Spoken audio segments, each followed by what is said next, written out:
أعوذ بالله من الشيطان الرجيم. بسم الله الرحمن الرحيم.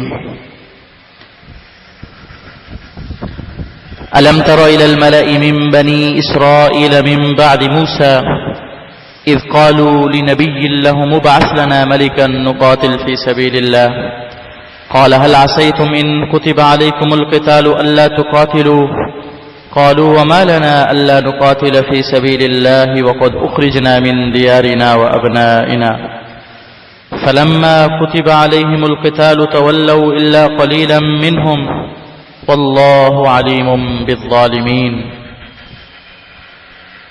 اللہ تعالیٰ نے ارشاد فرمایا، کیا تو نے نہیں دیکھا بنی اسرائیل کی ایک جماعت کی طرف جو موسیٰ علیہ السلام کے بعد تھے، جب انہوں نے اپنے نبی سے کہا کہ آپ مقرر کر دو ہمارے لیے ایک بادشاہ تاکہ ہم لڑیں اللہ کے راستے میں. نبی نے کہا، کیا تم سے یہ بھی توقع ہے کہ اگر حکم ہو تم کو لڑائی کا تو تم اس وقت نہ لڑو؟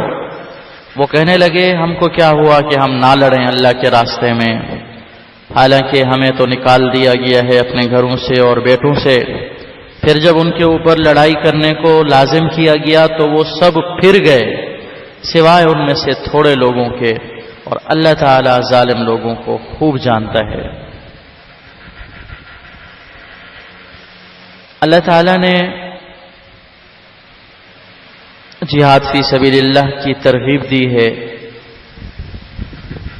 اور یہاں سے ایک واقعہ شروع ہو رہا ہے، طالوت اور جالوت کا واقعہ،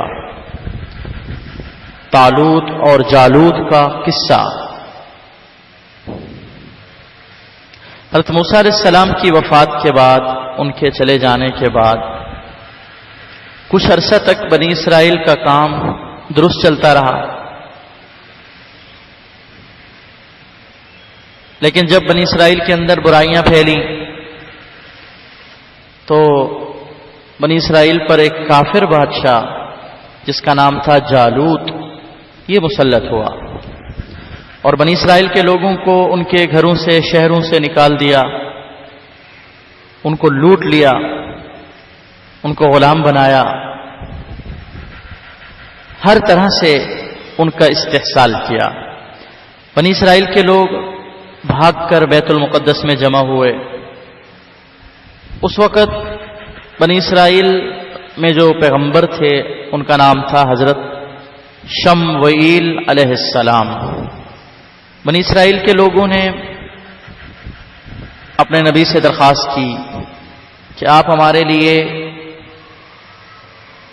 ایک بادشاہ مقرر کر دیں، ایک ہمارے لیے ہم لڑائی کے حوالے سے کمانڈر متعین کر دیں، ہم ان کی قیادت میں آپ کی سرپرستی میں جہاد فی سبیل اللہ کرنا چاہتے ہیں، ہم مقابلہ کرنا چاہتے ہیں. یہ جو کفار ہیں، جالوت کے باشندے ہیں، یہ جو قوم عمالقہ ہیں، یہ ہمارا استحصال کر رہے ہیں، ظلم و زیادتی کر رہے ہیں. ہم لڑائی کرنا چاہتے ہیں اور آزادی چاہتے ہیں، عزت چاہتے ہیں. ہم بنی اسرائیل نے اس حوالے سے اپنے پیغمبر سے درخواست کی. مزید یہ قصہ آگے اگلی آیات کے اندر بیان ہوگا، لیکن یہاں پر جو بات پیغمبر نے ان سے جواب میں کہی وہ یہ کہی کہ ایسا بھی تو ہو سکتا ہے کہ تمہارے اوپر اللہ تعالیٰ جہاد کو لازم کریں اور پھر تم جہاد نہ کرو، بھاگ جاؤ، انکار کر دو. اس لیے کہ جہاد، اللہ کی راہ میں لڑنا، قتل و قتال، یہ کوئی آسان کام نہیں ہے. جان کی قربانی ہوتی ہے، مال کی قربانی ہوتی ہے، گھر بار سے دور ہونا پڑتا ہے، زخمی ہو جاتا ہے بندہ، بہت بڑی محنت، مشقت، کافی جد و جہد کا نام ہے. تو کہیں ایسا نہ ہو کہ ابھی تو تم کہہ رہے ہو کہ ہم لڑنا چاہتے ہیں، لیکن جب تم پر جہاد اور لڑائی لازم کی گئی اور پھر تم بھاگ جاؤ، ایسا بھی تو ہو سکتا ہے. تو وہ کہنے لگے، نہیں، ہم بھاگیں گے نہیں. وجہ اس کی یہ ہے کہ ہم پر ظلم کیا گیا ہے. ہمیں اپنے گھروں سے بستیوں سے نکال دیا گیا، کافروں نے ہمیں نکالا، ہمارے بچے ہم سے جدا کر دیے گئے، ان کو غلام بنایا گیا، استحصال کیا گیا، ہماری آزادی ہم سے چھینی گئی۔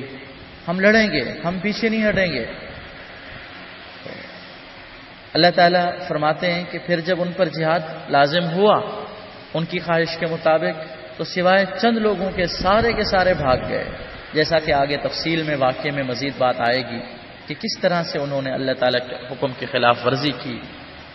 اللہ فرماتے ہیں کہ میں ظالم لوگوں کو خوب جانتا ہوں، میں ظالم لوگوں کو خوب جانتا ہوں، کون ظلم کر رہا ہے، کون اللہ کی نافرمانی کر رہا ہے۔ انسان سے تو چھپ سکتا ہے، انسانوں سے تو چھپ سکتے ہیں، لیکن اللہ رب العزت کی ذات کے سامنے ہم کسی بھی اعتبار سے چھپ نہیں سکتے۔ ہمارا ہر عمل، ہر قول، ہر فعل، چاہے زبان پہ ہو یا دل میں ہو، اللہ کے سامنے کھلا ہوا ہے، بالکل واضح ہے۔ تو اللہ فرماتے ہیں میں صرف جانتا ہی نہیں ہوں بلکہ حساب بھی لوں گا، تم سے پوچھوں گا بھی۔